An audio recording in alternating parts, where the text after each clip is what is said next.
Dog sitting for a friend's pug, named Walter. This one happened a few years ago when I was dog sitting for a friend's pug, named Walter. Walter was a funny-looking dog with a smushed-in face and a tail that curled up like a cinnamon roll. He was also quite mischievous and loved to get into trouble. I was warned about this by my friend, but I didn't think much of it at the time. The first few days with Walter were relatively uneventful. We went on walks, played fetch, and cuddled on the couch. But then, on the fourth day, things took a hilarious turn.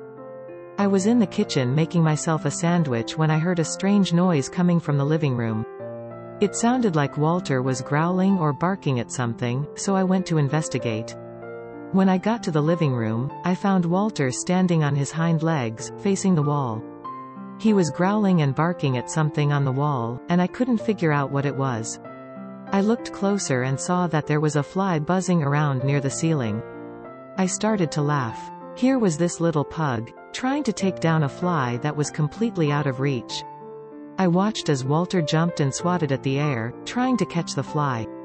Every time he missed, he would growl and bark, as if to say, "Come back here, you pesky fly."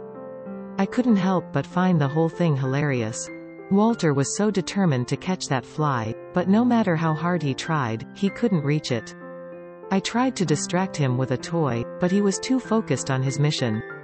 Eventually, the fly flew away, and Walter gave up his pursuit. He looked at me with a disappointed expression, as if to say, "I'll get you next time, fly." From that day on, I couldn't help but think of Walter as a miniature superhero, fighting against the forces of nature.